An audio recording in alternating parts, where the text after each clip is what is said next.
Hello everyone, welcome back. So, finally, the biggest right wingers, the biggest Trump supporters on the right, and the most influential and the loudest voices, they're starting to finally see what Trump tariffs actually truly are on the market.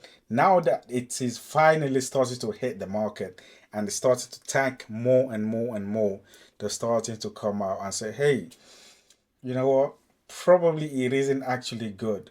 Finally, we're actually starting to say, but are they actually going to hold him accountable? Are they actually going to be like, maybe you're not actually a good president, considering the policies that you keep advocating for and you're putting in place? It's not really helping the market because the market is just getting worse and worse and worse. That's what we're actually about to find out right now. If he's actually going to tell him, hey, this guy probably isn't a good president. Because at the end of the day, if you can't make your economy right, you probably ain't gonna make a good president. Remember, if you like the video, it will be massively appreciated to drop a like on the video. And if you want to see more content like this, subscribe to the channel. Let's get into it. The markets have been going up. They went up yesterday. They are up today as well. The reason for that is because it seems that the Trump administration is finally swiveling away from the large-scale trade war they declared on the world. At least that's the signal that the Exactly. The only time the market is actually starting to go back and starting to go up is when he's actually starting to retract the tariffs, right? Right now, it's not a full-scale tariff on everyone the way it started anymore. Right now, it's actually starting to back down. The Trump administration is definitely backing down. Regardless of what they say, they're starting to back down, and then the market is recovering. That's what it actually took. For them to actually get the markets back in place, they had to back down. That just clearly shows you these tariffs, they clearly were always going to be wrong. Everyone said it, but the die-hard Trump supporters, they never saw it. I'm not surprised. I'm sure people that actually know the Trump supporters, they also weren't surprised as well. markets are taking away.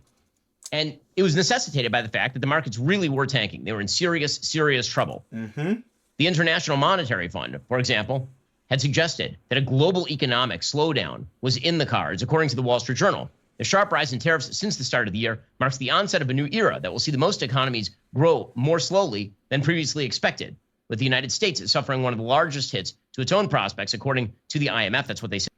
And the worst part about this is, right, the die-hard Trump supporters, they were still so, like, they were still so hardcore supporting them. It's very weird. Like, how are you this so like supportive of this? Everyone could see it was going to end badly. Like, there was no way it was ever gonna end in any way that it would benefit you or anyone. No way. But it still got so much support. So much support. Said on Tuesday. Pierre-Olivier Gorinchas, who's the fund's economic counselor, said, quote, "We're entering a new era as the global economic system that has operated for the last 80 years is being reset." And the IMF said that the immediate impact would be to slow economies around the world. It lowered its forecast for global economic growth this year a full 0.5%, from 3.3% to 2.8%. That is actually a larger downgrade than the downgrade in the forecast that happened after Russia invaded Ukraine, which shook up global markets tremendously. Wow. That's actually insane. That is crazy.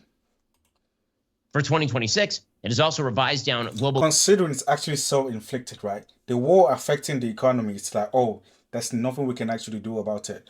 But self-inflicted tariffs on countries for no reasonable apparent reason, that's very bad. Growth by about 1/3 of a point. The United States economy, according to the IMF, was expected to suffer damage, with growth in 2025 down from a forecasted 2.7% to 1.8%. So again, these are serious economic slowdown projections from the IMF. Now, maybe it went the other way. Maybe it's possible that the IMF is wrong. That could certainly happen. However, those sorts of projections are a major problem for the future of President Trump's presidency. If you want a successful presidency, you must have a thriving economy. This is like the #1 rule of all politics forever. He says this, right? This is the interesting thing. Because if you say, hey, the most important thing for a president is to have a good economy. Okay, if they can't, #1, get a good economy, and then #2, most importantly, the reason why they can't get a good economy isn't because there are some outside shocks like COVID that happened, right? Then it's like, okay, no one saw this coming. It's kind of outside your control.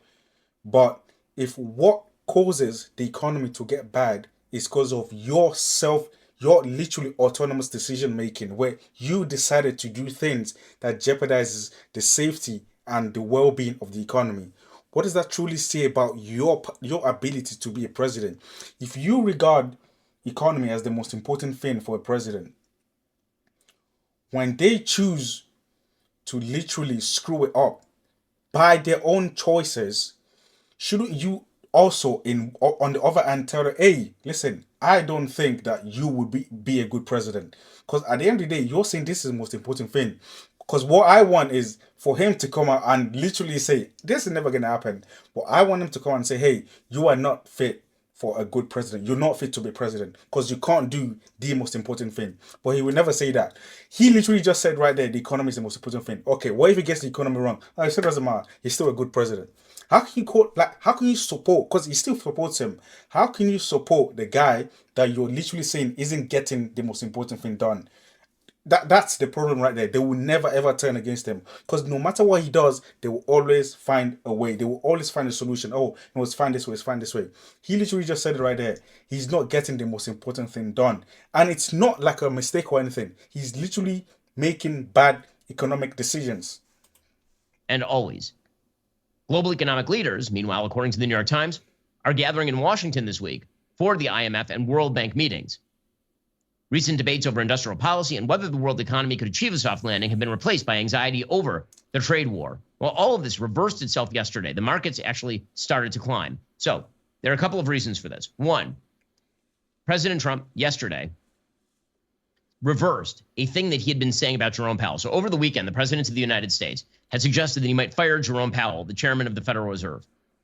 He was really, really pushing hard for Jerome Powell to lower the interest rates. This literally just shows you Trump has no idea how an economy works. Because if he did, the inflation that's happening because of the tariffs, he would understand interest rate being up is the only reason that can is the only thing that can actually combat it. Okay, because typically when interest rates are high because of inflation, that means it makes it much more difficult to borrow money. By making it much more difficult to borrow money, it means there's gonna be less investment. By having less investment, that means you have to cut whatever labor or whatever investment you're having in your company. And then by doing that, that obviously reduces how much money is flowing out to other people.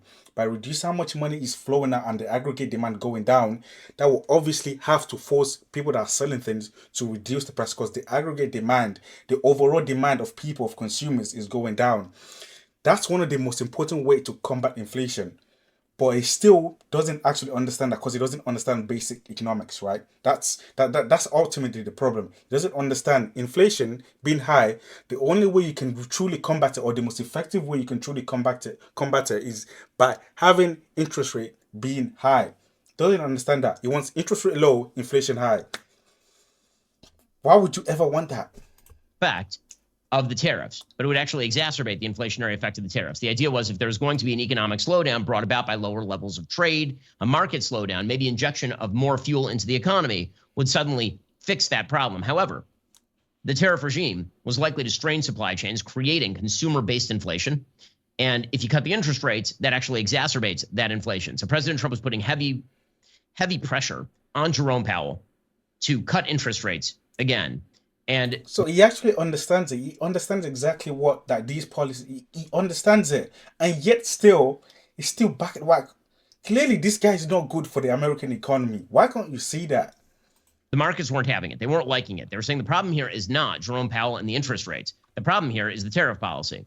Well, yesterday, President Trump openly said that he has no intention of firing Fed Chair Jerome Powell, which is a good way to make the market sanguine. I've been saying this for a while. If you want the markets to go up, fire Peter Navarro, let Scott Bessent talk, and the president should provide a level of stability in how he discusses the economy. He did that yesterday, and so the markets have been jumping. The only reason why the market have been jumping isn't because of some magical, like, no, it's just because he backed it down. That was the end of it. That's the only thing that matters. He made a wrong move. He realized it was wrong. People in his entourage, in his administration, they probably told him, hey, this probably isn't great. And then they backed it down. And now the market are going back to where they started before. That's it. He's ruined the economy. Obviously, he realizes that, hey, economy is very, very important to a presidency. But it still doesn't call him out. Still doesn't say he's not going to be a good president. Even though he's not fulfilling the most important role. If you like the video, drop a like on the video. It will be very, very much appreciated. And if you want to see more content like this, subscribe to the channel. And if you have any difference in opinions, put it down in the comments below.